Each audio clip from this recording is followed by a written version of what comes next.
বলো ধে,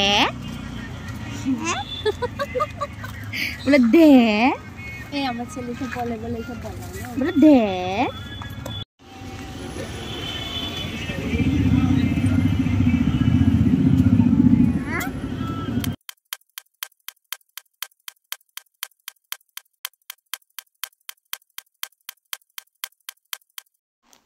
hello everyone, নমস্কার সকলকে ওয়েলকাম আমার প্রতিদিনের একটা ব্লগে। বুঝতেই পারছো স্কুলে ছিলাম। হ্যাঁ, তো স্কুলে গিয়ে প্রথম মিনিট থেকে কিন্তু দৌড়দৌড়ি শুরু হয়ে যায়। এই বাচ্চাদের জন্য কোয়েশ্চেন কালেক্ট করা, গুনে গুনে সেগুলোকে নেওয়া, দেন আবার ক্লাসরুমে যাওয়া। তো আজকে অল ডিটেলিংয়ে ভিডিওটা আর করিনি, খুব শর্ট টাইমের জন্যই করেছিলাম।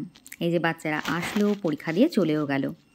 এদেরকে দেখলে নিজের স্কুল জীবনের কথা কিন্তু মনে পড়ে যায়। তবে হ্যাঁ, আমাদের সময়ে আর এখনকার সময়ে অনেক পার্থক্য আছে, অনেক পার্থক্য। তবে জীবন এরকমই, অনেক নতুন মানুষ আসে যায়, এই মুহূর্তগুলো শুধু থেকে যায়। তবে স্কুল জীবন হোক বা কর্মজীবন হোক, এই টিফিন শেয়ার করে খাওয়ার ব্যাপারটা কিন্তু কমন আর খুব নিজেরও। এই মুহূর্তগুলোই কিন্তু আমাদের নতুন বন্ধু তৈরি করে দেয়, নতুন মানুষগুলোকে, পুরনো মানুষ মানে অচেনা মানুষগুলোকে চেনা করে দেয়। তো এরপর বাড়ি ফিরে রেডি হয়ে পড়তে যাওয়া।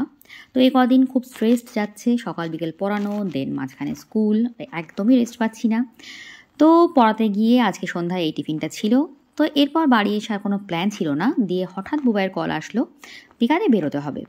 তো বেরিয়ে পড়লাম ওর সাথে। তো এই যে আজকে এই ছোট্ট পাখিটাকে নিয়েও বেরিয়েছিলাম। এই ছোট্ট পাখিটাকে তোমরা সবাই চেনো যারা আমাকে ডেইলি দেখছো, আর যারা চেনো না তাদেরকে আবারও পরিচয় করিয়ে দিই। ইনি হচ্ছেন আমাদের সন্দেশ, আমাদের ছোট্ট সন্দেশ। ঠিক আছে, ও হচ্ছে আমার এই ননদের ছেলে। ওর এই সবে কদিন আগে 1 বছর কমপ্লিট হলো। ওর জন্মদিনের ব্লগ আমার চ্যানেলে অলরেডি আপলোডেড আছে, তোমরা দেখতে পারো। তো চলো ওর সাথে কিছু মুহূর্ত তোমাদের সাথে শেয়ার করে নিই। সব মিটে গেছে কাজ বাজ। তো এই জায়গার এই ক্লিপটাতে কেন যে অডিওটা রেকর্ড হয়নি আমি জানি না। এই জায়গাটা একটা আমাদের খুব সুন্দর মিষ্টি কনভারসেশন ছিল, বাট সেটা মিস আউট হয়ে গেছে। তো আমি ভালো করে চেক করেছি, পরের ভিডিওগুলোতে অডিওগুলো আছে, সো তোমরা দেখো আর এনজয় করো।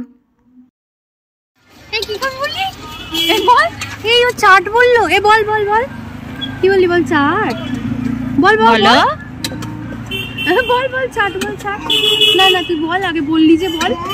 হ্যাঁ বল আগে, বল ওইটা না আগে বল। ওকে, তো তোমাদেরকে দেখাই একটা জায়গা। এই যে 3টে বাতি দেখতে পাচ্ছ, এটা হচ্ছে কোন্নগরের 3 বাতির মোড়। তো কেন বললাম, কারণ এরপরে রিষড়া প্রত্যেকটা স্টেশনে কিন্তু এরকম বাতির মোড় আছে। তো ডিফারেন্ট ভাগ আছে, হ্যাঁ, মানে 3 বাতি 4 বাতি এরকম ব্যাপার আছে। তো কোন্নগরে যেটা আছে সেটা হচ্ছে 3 বাতির মোড়, মানে আমি আমাদেরটা স্পেসিফিক্যালি জানি তাই বললাম। তো এখানটায় আজকে আমরা প্রথম কিছু নতুন খাবার ট্রাই করছি, মানে খাবার আইটেমটা নতুন নয়, বাট প্লেসটা নতুন। ওকে, তো বুবাই আমাকে নিয়ে গেছিলো। ও বললো যে এই দাদাটার কাছ থেকে, মানে কাছে আর কি, সন্ধ্যাবেলার বিভিন্ন রকমের যে টিফিন আইটেমগুলো হয় সেগুলো পাওয়া যায়। তো চলো আমরা ট্রাই করব।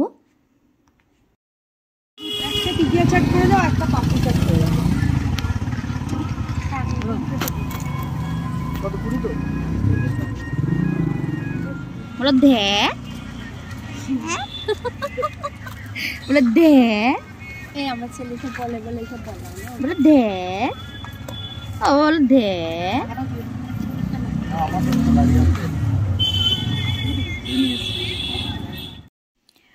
তো আমরা নিয়ে নিয়েছিলাম ঘুগনি চাট, আর দেখতে খানিকটা এরকম ছিল। যারা এখানে আছো বা আশপাশে থাকো ডেফিনেটলি ট্রাই করতে পারো। আমার কিন্তু খেয়ে দুর্দান্ত লেগেছে। এই হচ্ছে পুরো স্টল। এই দাদার নাম হচ্ছে মেবি রাহুল, আমি জিজ্ঞাসা করিনি যদিও। এই যে 3 বাতির মোড় দেখছো, একদম তার অপোজিটে এই দাদার এই ছোট্ট স্টলটা।